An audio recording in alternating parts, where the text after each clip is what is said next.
arranca la máquina de pensar, son las 19:02, con Gonzalo Gervás en controles de emisión, anda ahí Gonzalo, Gonzalo Gervás, y Gustavo Germán en la puesta a punto de este programa, amigos, que está dedicado esta semana a Javier Cercas, negar el pasado, someterse a él.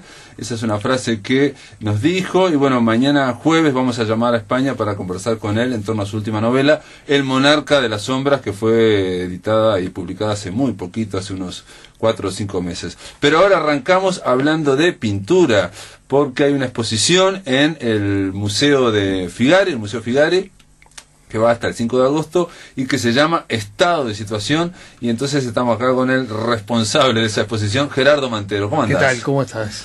Gerardo Mantero es un artista visual, escritor, editor, gestor cultural. Es, entre otros, el editor codirector junto a Oscar Larroca, ¿no? De Exacto, La Pupila, ¿no? Pupila, sí. Una revista que se dedica a las artes visuales y que, bueno, en Uruguay no tiene parangón, ¿no? Ahora, actualmente, cumplimos, ¿no? 10 años Sí, el sí. año que viene. Ah, cumplieron 10 años. Pero también sacaron una especial con todas las... Sacamos un libro los 6 años. Los conmemorando 6 los 6 años, sí, una está recopilación. Sí, yo lo tengo, ese está muy bien. Sí, una recopilación. Y vamos a ver qué sacamos en los 10 años. O sea que el año que viene cumplís 10. Sí, es bastante excepcional. Sí, realmente excepcional. Son hoy, o sea que en el 2008 arrancaron. Exactamente. Y arrancaron con los fondos concursables. No, el primer año hubo un mecenas, al viejo estilo, que nos hizo posible, porque viste, cuando no te conocen realmente, el año es el año más difícil. Y ahí me acuerdo que nosotros decidimos no hacer ningún lanzamiento, porque generalmente las revistas tienen grandes lanzamientos y duran un año. O menos. Luego sí sacamos los fondos concursables por 3 oportunidades, y después el sponsoreo, que mayoritariamente es el Estado, ¿no? Sí, porque incluso es gratuita, ¿no? Es gratuita. Lo cual es más extraordinario. 2.000 ejemplares gratuitos. 2.000 ejemplares. 2.000 ejemplares, que es bastante para el circuito de las artes visuales, ¿eh? Y para cualquier revista. Sí, para cualquier revista. En Uruguay, de otra cosa. Sí.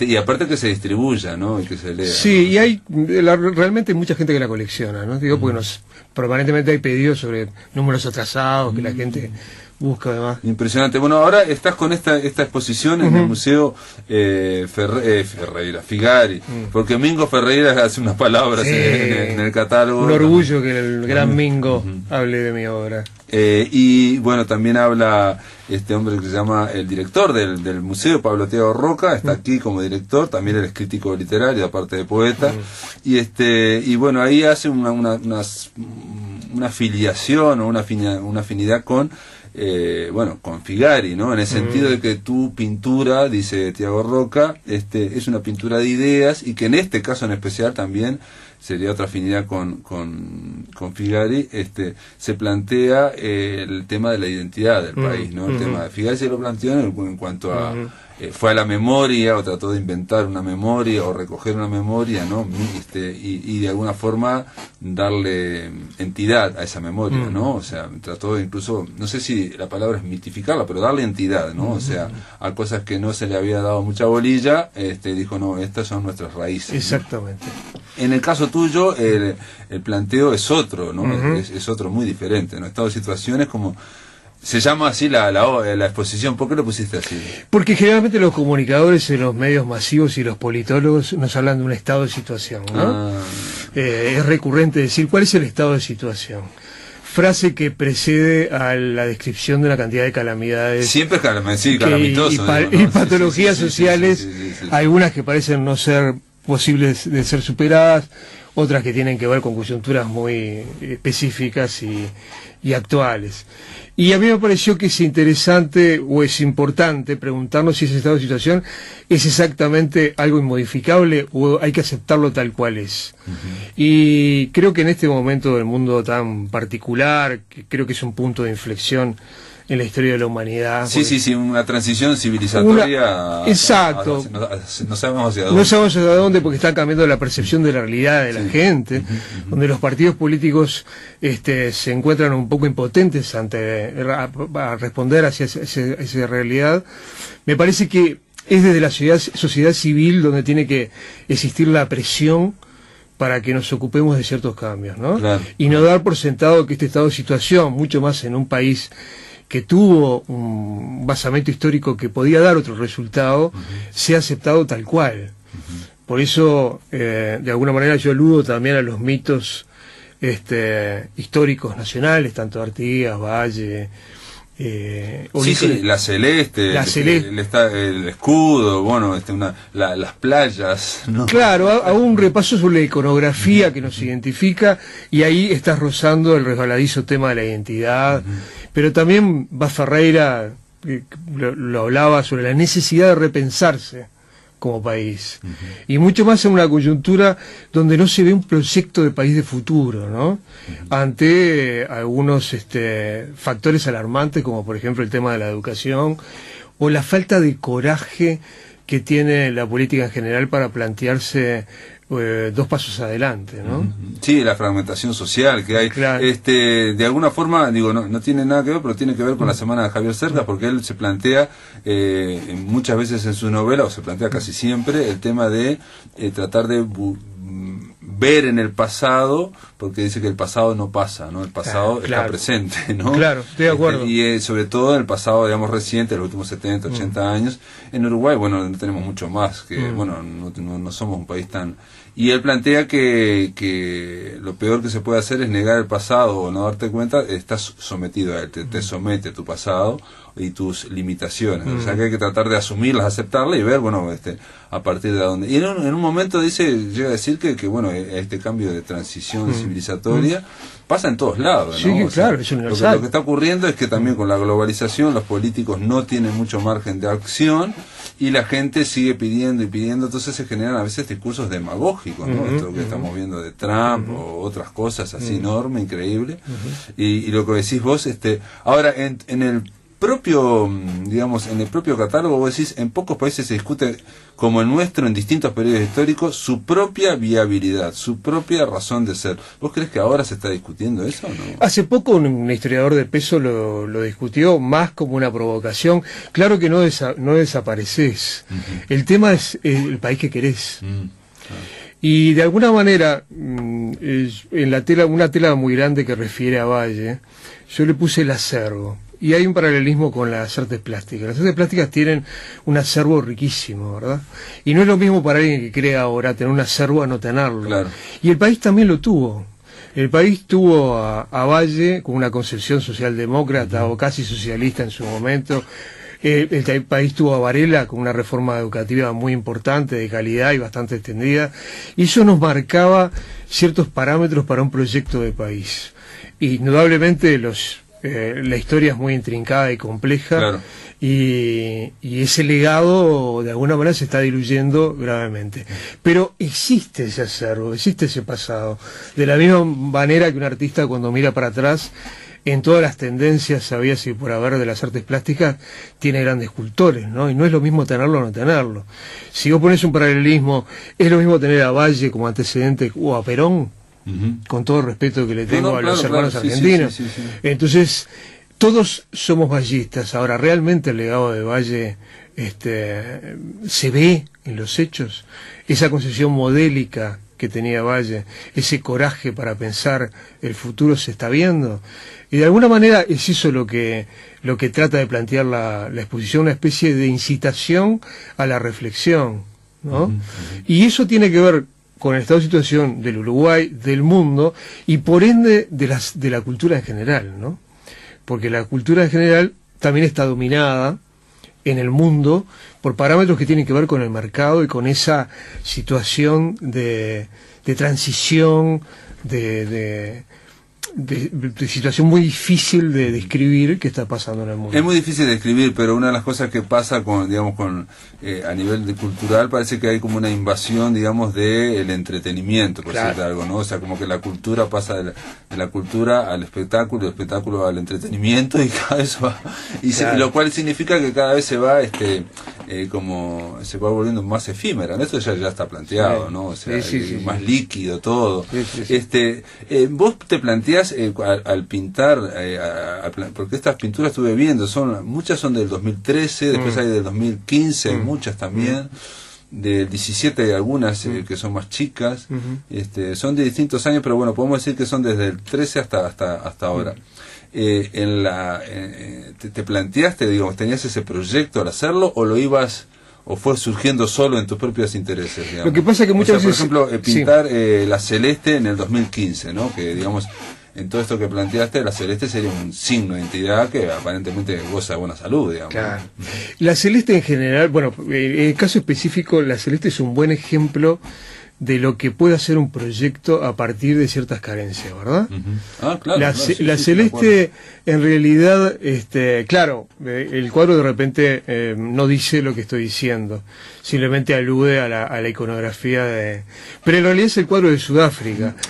Y también está el tema, digamos, pues lo tenés encuadrado, esto no porque estamos en radio acá, pero hay el tema de la imagen televisiva también. También, ¿no? también. De esa multiplicidad televisiva. Por eso la exposición tiene múltiples lecturas.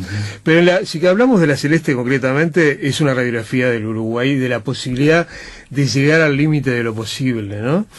Si pensamos cómo fue que asumió Tavares, Tavares asumió por una guiñada que le hace Figueredo, nada más ni nada menos que Figueredo, que ahora está en cana por fraude al gobierno de izquierda, porque era un director técnico de filiación de izquierda.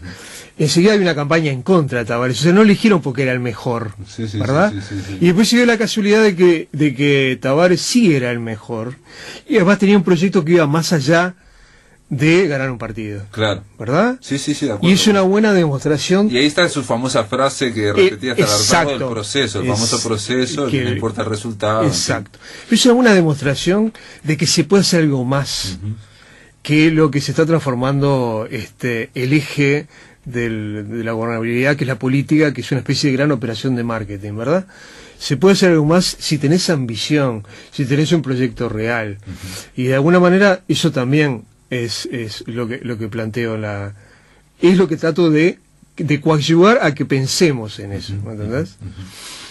También hay en esta exposición hay, bueno, llama la atención, o por lo menos a mí me llamó la atención, que no soy un experto para nada, los colores muy fuertes, muy empastados, muy gruesos, digamos, una cosa muy intensa por un lado, y después te decía de un solo cuadro que me llamó la atención porque cambia totalmente, o sea, se va para otro eje, que es simulacro de comunicación, que yo pensé que era como acuarela, digamos, pero no, me dijiste que no eran acuarelados. O sea, lo que pasa con el color cuando lo toma la acuarela, ¿no? Que se diluye, o sea, hay un solo cuadro dedicado.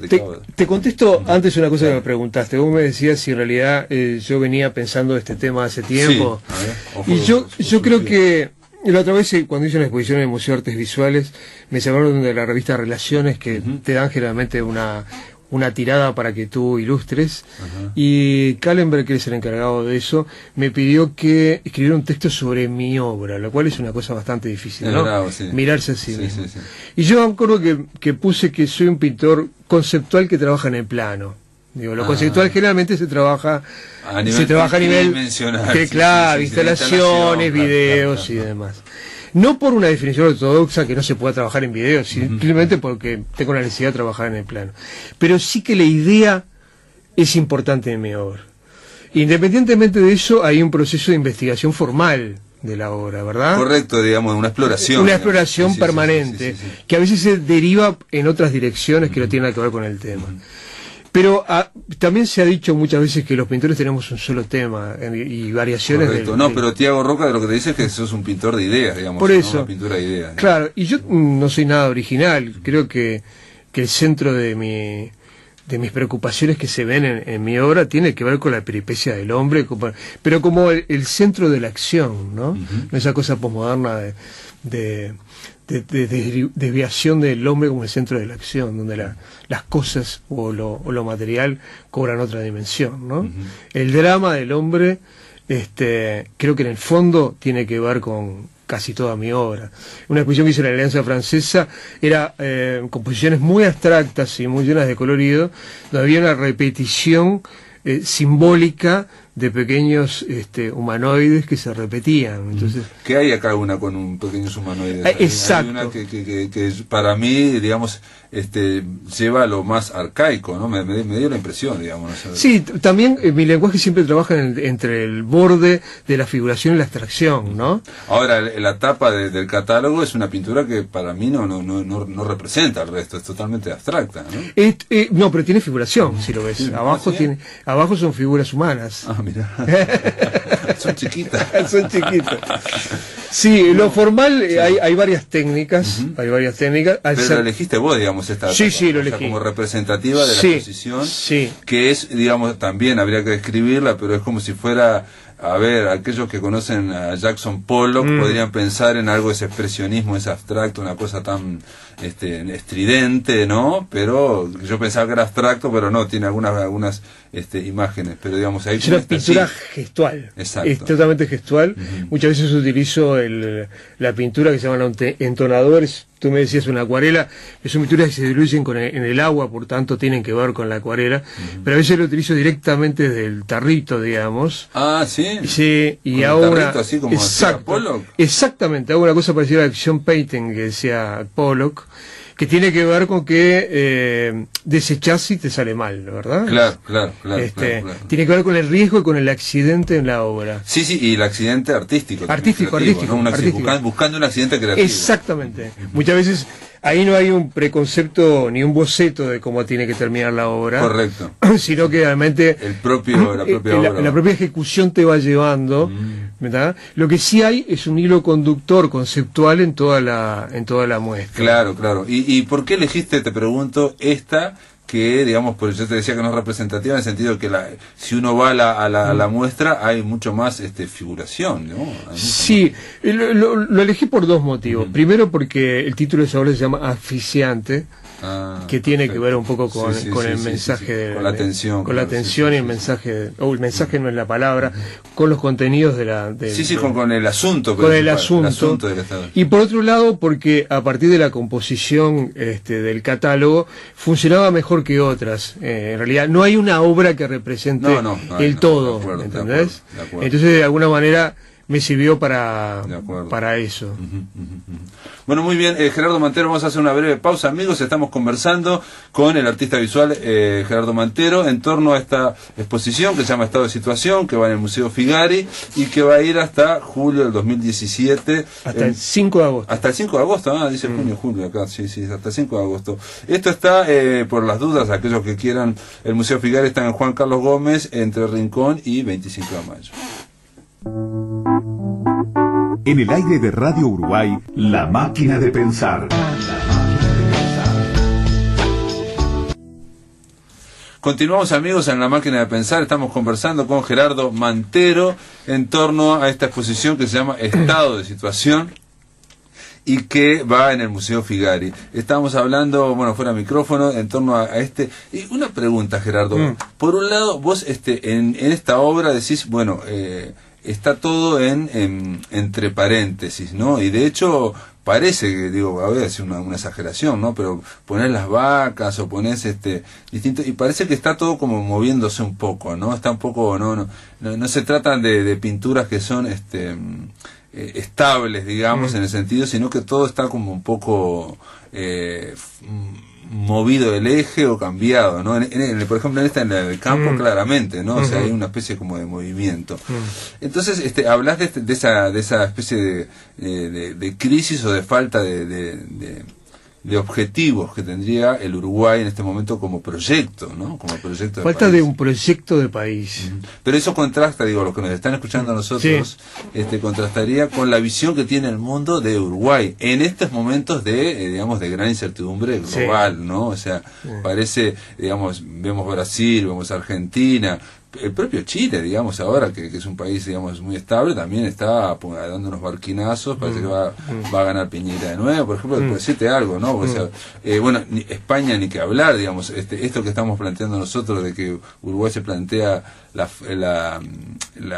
razón de ser, en España se están planteando si existe España, o si existen varias España, ¿no? Ahora en septiembre va a haber un referéndum, separatista, nacionalista, en fin.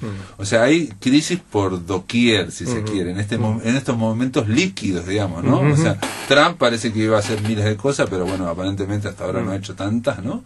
Pero bueno, estamos en esa cuestión líquida. En eso aparece Uruguay como una especie de isla de estabilidad.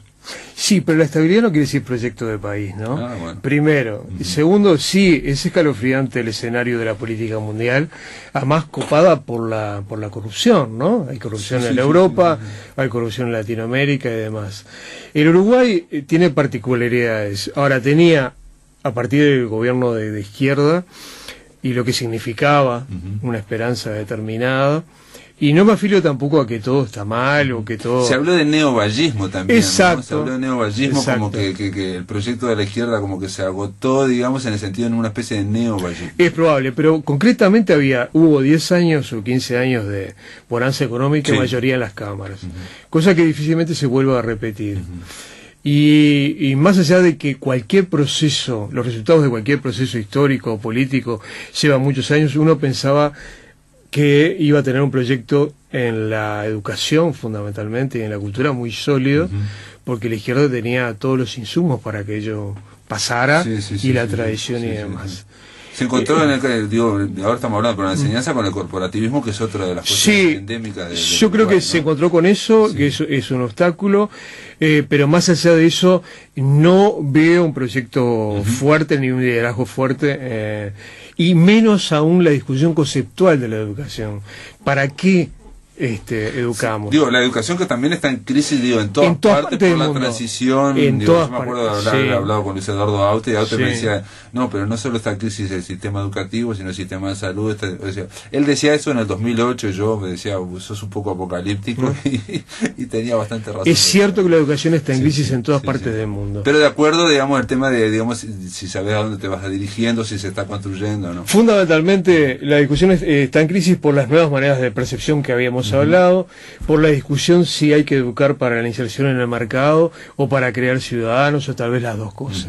Pero de alguna manera un país chico tiene más necesidad, mucho más necesidad que una nación grande en tener un proyecto muy fuerte de país, ¿verdad? Además, yo y vos vivimos... Pero por ejemplo, te digo, lo de la legalización de la marihuana ahora aparece, viste que aparece en todos lados, diciendo, dice, en el país de Madrid o en Nueva York, ¿no? En Uruguay tenía que ser, ¿no? El primer país de la farmacia. Es que la realidad... la verdad no es que duela, es que no tiene remedio. Como decía Serrat. Y la realidad muchas veces es contradictoria, hay que aceptar que es contradictoria. Pero el país, ese intento que hizo Mujica, que a mí me pareció interesante, muy interesante, tiene que ver con un país que permite la experimentación. Claro. ¿Ah? Ahora, lo que tenés que tener es un proyecto sólido. Un laboratorio social, como claro, un proyecto sólido. ¿Qué querés de un país que no tiene un gran mercado? A ver, un mercado casi inexistente, un mercado muy pequeño. En el mundo dominado por el mercado, en todo, en el arte, en la cultura, en absolutamente todo. El país no tiene mercado, ¿verdad? Entonces, ¿cuál es el proyecto real? ¿Las pasteras? ¿Ese es el proyecto real? ¿O no sería recoger la tradición de ese país modélico donde la educación era un arma muy importante para consolidar la ciudadanía y la democracia? Vos podrás decir, también se quebró la democracia. Claro, el Uruguay no es una isla. No, claro. El Uruguay fue influido por las crisis de la Guerra Fría y ahora es influido por las problemáticas actuales. Pero de alguna manera es posible, y ahí está el ejemplo de la Celeste, si vos tenés los objetivos claros, elegís bien la gente, y no por amiguismo o ese... No, eso quizás sea una de las matrices, pero del Uruguay, que ya incluso que está creado desde Valle y Ordóñez, que es la dificultad que tenemos nosotros los uruguayos. Digamos, por ejemplo, la palabra productividad quedó en un campo que parece que es malo, digamos, ¿no? Es negativo, cuando la productividad es hacer las cosas mejor y más, ¿no? Claro. O la eficiencia es otra mala palabra, ¿no? Claro. Y estamos digamos, a nivel cultural, digamos, simbólico cultural, ¿no? Y en el mundo también otra patología, creo que patología problemática muy grave, es que la política se ha transformado en una especie de escenario donde lo único que importa es el marketing y los votos, ¿verdad? Sí, bueno, se ha espectacularizado, ¿no? Todavía, para peor, la manipulación a partir de las nuevas tecnologías que hay del ciudadano, ¿no? Lo que pasó con en la ascensión de Trump, ¿no? Sí, sí, bueno, digamos, y la falta de fiabilidad, digamos, de todos los medios, en cuanto a que ahora antes se hablaba de los medios de comunicación como ¿no? Que podían ser, pero ahora estamos hablando de redes sociales, que generan hechos que después se descubre que no son tales, en fin, ¿no? Se inflacionan, como pasó, yo que sé, con lo del cartel de no entre los mexicanos, por ejemplo, ¿no? O sea, ¿no? Pero de alguna manera hay una obra que tiene que ver, que yo pongo simulacro de comunicación, y de alguna manera también las redes hablan de ese simulacro de comunicación, y de nuevos parámetros que tienen que ver con perder la privacidad, con que tus datos tienen que ver con un entramado que luego redunda en el consumo y la manipulación. En ese escenario complejo, si no habrá que repensar la realidad, sino habrá que repensar un proyecto de país. Claro. Un proyecto de país que, claro, siempre ponemos el ejemplo de los países escandinavos, y yo ahora justo voy a ir a una beca ahí, pero eso es hijo de una realidad cultural determinada. Ahora, nosotros teníamos ciertos elementos o factores históricos que nos podían determinar en tener un plus cultural, educacional, y lo fuimos perdiendo. La única posibilidad es empezar a preguntarnos y a demandar por qué eso pasó y querer volver a tener ese plus. Me da la impresión. De repente es una cosa demasiado utópica, de repente ya es un barco... Bueno, pero vos planteas en esta exposición, o sea, planteas primero estado de situación, es una pintura de ideas, y también planteas, y me decías ahora, también hay otra pintura tuya que se llama En Sordina, que también lo que hiciste fue ponerla, digamos, donde aparecen los personajes en la pintura, le pusiste como una especie de papel de calcar, ¿no? Para que aparezcan, digamos, difuminados o detrás de un vidrio opaco, digamos, ¿no? Por las opacidades de la sociedad uruguaya. No, te decía que aprovechando lo que planteas con tu pintura y en el catálogo, ¿no? Que dice, el arte siempre fue un espacio donde se expresan testimonios analíticos que en su conjunto nos revelan otra versión de la historia, otra mirada o la forma suprema de la esperanza. Eso lo decís en el catálogo. Van a hacer una mesa en torno a... Sí, en el ciclo, digamos, que hace Museo Figari, Contactos, que se llama este ciclo de exposiciones que tiene que ver con el ideario de Figari, está previsto las mesas redondas. Y tuve la fortuna de que Gerardo Cartano y Verónica Panela aceptaran el desafío, y vamos a hablar de todos estos temas que están expuestos en la muestra, ¿no? Y bueno, creo que va a ser por lo que, fundamentalmente por el aporte de ellos, algo bien interesante, ¿no? No, porque digo, Caetano lo vas a llevar, digo, y a Panela para hablar del país, digamos, en general. El disparador es hay tres temas en la exposición. Uno es el país o el estado de situación actual, la identidad, porque está prácticamente enrabado, y el arte, el papel del arte y la cultura ante una realidad determinada. O sea, el papel del arte en esta coyuntura, ¿cuál es? Sí. En esta coyuntura que aparte está asignada por el ruido, ¿no? El ruido de información. Estamos todos atravesados por... donde todo parece igual, todo parece un gran cambalache. Sin embargo, yo creo que... donde falta la crítica, falta un cierto ordenamiento, falta esa discusión también, ¿no? Claro. También, lo que ha pasado en los medios de comunicación, lo que acabas de decir, la falta de crítica, estos ámbitos donde termina creciendo la nada, ¿no? Pero de alguna manera la cultura tiene un papel bien importante, y es eso, el crear masa crítica, el coadyuvar a tener una mirada diferente desde otro lugar.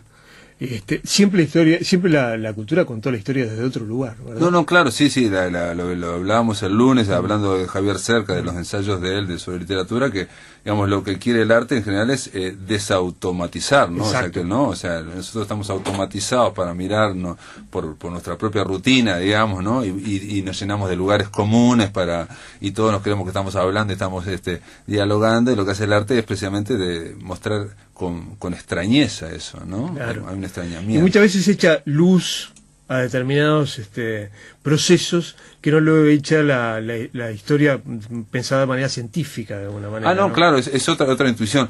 Por ejemplo, Mingo Ferreira, gran Mingo, le mandamos un abrazo si nos está escuchando, dice aquí en este catálogo, dice que la presencia, hablando de la pintura de Gerardo Mantero, ¿no? La presencia de un desorden laberíntico en la forma de expresarse, de la forma expresiva de Gerardo Mantero, parece crear un velo de distanciamiento entre el contemplador y la obra. Ese desorden no es tal. En sí es un caos en actividad que busca parir a como dé lugar formas que conmuevan, que resignifican nuestras mansas y habituales miradas hacia la realidad. Esas mansas y habituales es lo que estamos hablando de la automatización, sí, ¿no? Frente a la... Y mucho se ha hablado del arte como el caos, ¿no? Y de alguna manera también estirarse al agua con toda la fuerza y que salga algo realmente auténtico a partir de Bueno, el caos también lo decíamos el lunes pasado con Gabriel Gali. Él decía que el caos generalmente no es que haya un desorden, sino que hay varios órdenes pugnando entre sí, ¿no? Entonces, o sea, eso estaría bueno para preguntárselo a Caetano y todo esto. Bueno, a ver cuántos, porque no es que estamos acá una cuestión estancada en Uruguay, hay pugnas constantemente atravesadas. Pero bueno, está estado de situaciones la exposición. El 25 de julio va a ser la mesa, igual nos van a avisar del Museo Figari para que lo podamos difundir antes, ¿no? Un par de días antes para hacer acuerdos. Te agradezco mucho el espacio.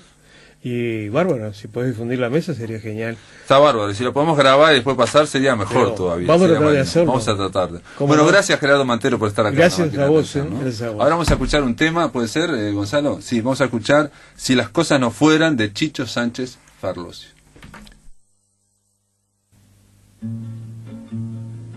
Si las cosas no fueran tan enojosas, si quedara más tiempo para otras cosas que no fueran andarse desesperando y abominar del mundo de cuando en cuando.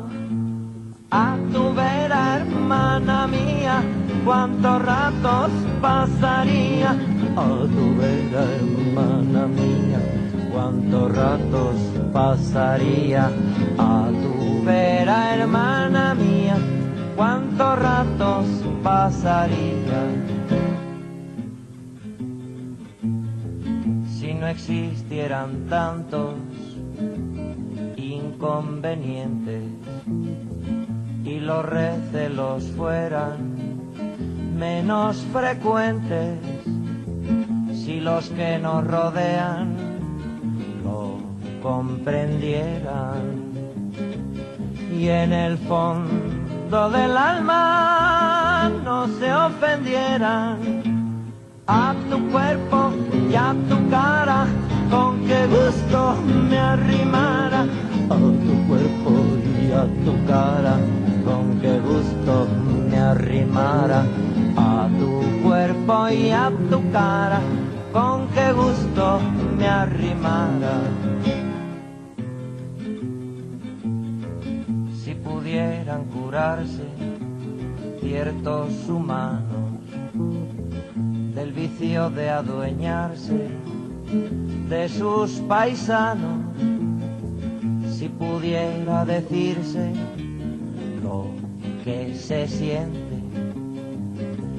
en vez de andar hablando veladamente, en tus piernas y en tu pecho que pronto buscaba lecho, en tus piernas y en tu pecho que pronto buscaba lecho, en tus piernas y en tu pecho que pronto buscaba lecho. Los que cosas tan simples no las conciben, poco asimilan de este mundo en que viven y siguen en sus 13 año tras año, aun sabiendo en el fondo que es un engaño. Por eso en vez de mirarte, miro siempre hacia otra parte. Por eso en vez de mirarte, miro siempre hacia otra parte. Por eso en vez de mirarte, miro siempre hacia otra parte.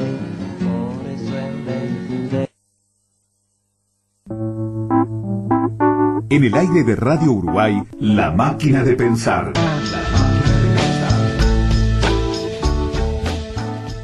Amigos, ahora en el tercer bloque de La Máquina de Pensar, los invitamos a escuchar un fragmento, porque no, de la primera entrevista que le hicimos a Javier Cercas, que tuvo que ver con ese libro muy interesante en torno al frustrado golpe del 23F, el tejerazo que se llamó en España en 1981, que esto lo hicimos en el año 2010, cuando empezaba La Máquina de Pensar, allá por el 2 de junio. Vamos a escuchar a Javier Cercas.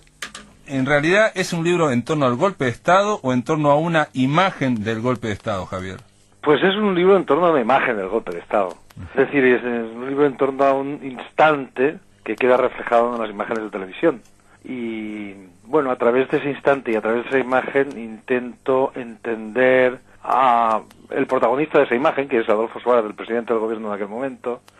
Intento entender el golpe de Estado, intento entender la transición política desde la dictadura a la democracia en España y en definitiva los últimos 60 años de la historia española, a través de ese minúsculo agujerito.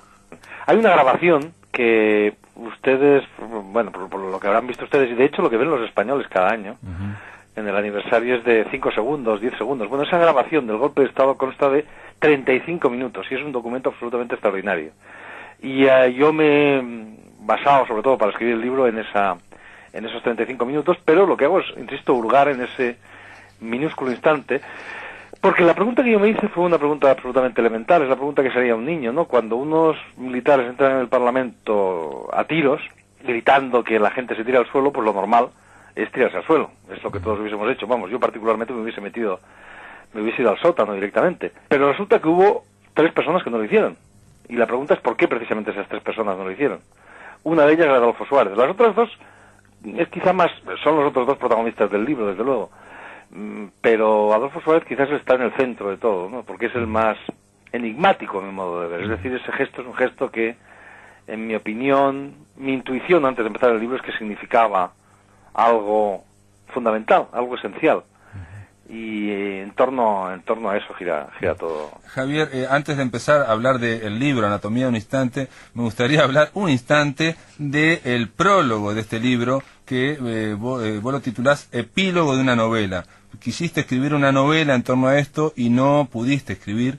Se plantea que este es un libro de no ficción, una especie de crónica, pero en la primera página estableces que la televisión es el principal fabricante de realidad del planeta y el principal fabricante de irrealidad del planeta. Y al mismo tiempo decís que el golpe del 23 de febrero es el único golpe grabado por televisión. ¿Esa es la causa de que del problema de que este golpe parezca una película? Sí, vamos a ver, es decir, yo al principio, cuando me obsesioné con esa imagen, todos los escritores partimos, al menos yo parto de obsesiones, ¿no?, de imágenes. Entonces la imagen acerca de la cual yo quería escribir un libro era esa imagen de la que hemos hablado, ¿no? La de Adolfo Suárez quieto en su escaño mientras disparan sobre él. Me pregunté por qué él precisamente hace eso. Bien, entonces mi instinto, porque yo soy un escritor de ficción, soy un novelista, fue escribir una ficción. Y efectivamente escribí una novela, una ficción, de la cual tuve primero una versión, luego otra versión. Lo que pasa es que no acababa de funcionar. Hasta que llegó un momento en que me di cuenta de que no funcionaba por lo siguiente, porque me pareció que era redundante escribir otra ficción en torno al golpe de Estado del 23 de febrero. Y me explico. En España hay una cantidad enorme de fabulaciones, de medias verdades o simplemente de mentiras en torno a ese golpe. Es decir, se ha escrito muchísimo, pero se ha escrito haciéndonos creer que determinadas cosas que son mentira en realidad son verdad, y no lo son. Ocurre que los historiadores no se han ocupado del golpe de Estado. No se han ocupado porque no hay documentos acerca del golpe de Estado. Es decir, no hay papeles. Y entonces no ha habido historia, una historia seria, digamos, científica, entre comillas, académica, acerca del golpe. De manera que me pareció redundante, me pareció superfluo añadir una ficción a todas esas ficciones. Y lo que intenté, por tanto, fue ceñirme rigurosamente a la realidad. Lo cual no quiere decir que el resultado final del libro no sea una novela. Yo no estoy seguro de que no sea una novela. En realidad yo creo que el libro es una exploración acerca de qué puede hacer la novela en el siglo XXI. Yo creo que es una mezcla de géneros y que probablemente la mezcla de géneros resultante sea también una novela, solo que una novela extraña, una novela donde en vez de ser todo inventado, todo es real, ¿no? Los libros que yo he escrito, tú mencionabas Los soldados de Salamina, muchos intentan explorar los límites de la novela, los límites entre la realidad y la ficción, etcétera, etcétera, y lo hace de esa forma un tanto peculiar y quizá desconcertante en un principio. Sí, a mí Soldado de Salamina claramente va en el tema, hasta en Soldado de Salamina uno se pregunta qué parte es verdad y qué parte es ficción, ¿no? Hay un cuestionamiento. Y también en Soldado de Salamina, yo encuentro aquí en Anatomía de un Instante, hay un sondeo no solamente de lo que es ficción y lo que es realidad, que bueno, aquí son todos datos reales, sino que también de lo que de dónde está el bien y dónde comienza el mal, ¿no? Son las dos en un pantano en que uno se va metiendo de a poco y uno duda, digamos. Lo primero que me impresionó de tu libro en Anatomía de un Instante, cuando planteas el golpe de Estado, es decir, un grupo de guardias civiles que toma el Congreso de España en un momento muy crítico de la transición o del gobierno español, ¿no? Es la frase que decís: nadie en España, salvo un puñado de personas, movió un dedo para defender la democracia. Esto es muy duro aceptar eso, pero es la realidad. Esto es, digamos, el aspecto más áspero del libro, pero no queda más remedio que hacerlo, que decir la verdad. Es decir, se ha montado en España una especie de mito de que, en fin, el pueblo español y los dirigentes fueron los que pararon el golpe. Es totalmente falso. No es cierto. Nadie salió a la calle. Yo no digo que ante unos tanques la población tuviera que, en fin, que tomar el Palacio de Invierno, por así decir, es decir, que salir a la calle y enfrentarse a las armas y todo esto, pero es que no lo hizo, digamos, el pueblo, por usar esa palabra, ni lo hicieron las organizaciones. Es decir, la Iglesia estaba reunida eligiendo al representante español, es decir, la primera figura de la Iglesia en España. Lo que hicieron fue marcharse a su casa. La organización de los empresarios no dijo ni una sola palabra. Todos los políticos que estaban fuera del hemiciclo se callaron, o sea, del Parlamento se callaron. Algunos se escondieron, o hubo quien huyó, etcétera, etcétera, etcétera. De manera que simplemente el país se inhibió. Lo que ocurrió fue que hubo una especie de pánico a la repetición de una guerra civil, como la que habíamos padecido a mí, Javier, 60 años atrás. A mí me toca de cerca porque yo vivía en ese entonces en España, vivía en Palma, Mallorca, y es cierto, las calles vacías, todo el mundo mirando a ver en qué iba a terminar eso. De la misma forma que familiares también en Valencia. Bueno, en Valencia fue un poco más duro, ahí salieron los tanques a la calle, pero en realidad todo el mundo estaba esperando a ver qué iba a pasar con el golpe de Estado. Nunca lo había visto como en tu novela o en tu libro Anatomía de un Instante, tan tajantemente dicho: nadie en España movió un dedo para defender la democracia. Bueno, algunas personas, muy poquitas personas, muy pocas personas. El rey, que paró el golpe, algunos militares que se jugaron el tipo, y fundamentalmente, muy pocos, pero fundamentalmente los tres tipos. Por eso, esos tres tipos que se quedan de pie son muy significativos. Es decir, la soledad de esos tres tipos, de esos tres hombres que, al entrar los golpistas en el Parlamento, permanecen en su sitio pese a las balas, su soledad es significativa de la soledad que experimentaron quienes defendían la democracia en aquel momento en España. Y lo increíble, lo contradictorio, lo marcás vos muy bien, y es con esas paradojas de la historia, que los tres, Adolfo Suárez, presidente que estaba renunciando, Santiago Carrillo, secretario general del Partido Comunista, y Manuel Gutiérrez Mellado, vicepresidente y un teniente general del ejército franquista. Los tres venían de orientaciones no democráticas y no parlamentarias. Claro. Yo hablo de los héroes de la retirada, tomando un término de Hans Magnus Enzensberger, que es un pensador alemán. Él habla de que el siglo XX ha generado unos héroes que no son los héroes de la conquista, de la victoria, como los héroes tradicionales, sino héroes justamente de lo contrario, de la retirada, héroes que huyen de lo que habían hecho, ¿no? El ejemplo de Mikhail Gorbachev, por ejemplo, ¿no? que acaba con el comunismo, ¿no? en la Unión Soviética, o que contribuye al final del comunismo, ¿no? En España eso es clarísimo. Estos tres individuos son tres grandes héroes de la retirada. Adolfo Suárez, son tres tipos que desmontan el franquismo, ¿no? Pero renunciando a sus propios principios. Por eso yo hablo de una ética de la traición, la ética de aquellas personas que son capaces de traicionar el pasado, traicionar sus propios principios, traicionar sus errores para construir aciertos.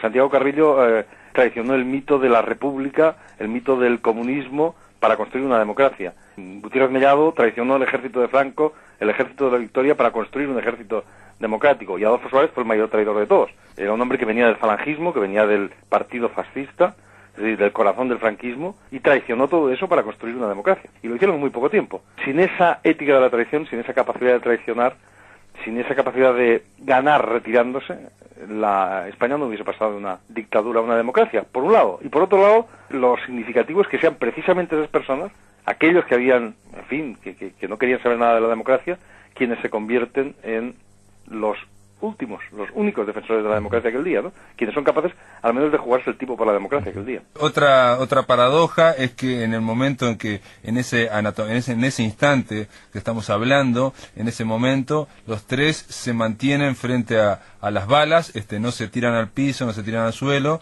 enfrentan al golpe. Quizás fuese un momento de gloria, y después de ese momento su vida política no hace más que disminuir y caer en decadencia, los tres. Claro, la recompensa es la destrucción. Es decir, ninguno de los tres vuelve a salir adelante. Mi punto de partida es ese gesto de quedarse ahí, que es un gesto que ha visto todo el mundo. Ese gesto significa algo. Es decir, los gestos no son gratuitos.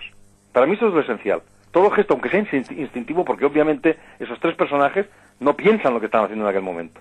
Actúan de forma instintiva, no se piensa. Cuando te están disparando, no estás reflexionando acerca de nada. Estás actuando instintivamente. Esa actuación instintiva significa algo. Entonces el libro lo que intenta es explorar el significado de ello. Ya no me acuerdo lo que me has preguntado. No, que los tres, que lo brillante, digamos, o lo novelesco es que los tres llegan en su momento cumbre, o digamos de apogeo frente a las cámaras, sí. Y después simplemente desaparecen después de ese problema, digamos, lo superan, vencen, y después son vencedores. Sin embargo, a los 2 años, o menos de 2 años, ya no funcionaba ninguno en la política española. Nada, al cabo de nada. O sea, inmediatamente. El general Gutiérrez Mellado desaparece inmediatamente, Adolfo Suárez casi inmediatamente, luego tiene una leve resurrección. No, porque la gente no quiere saber nada de los traidores. O sea, me explico, ¿no?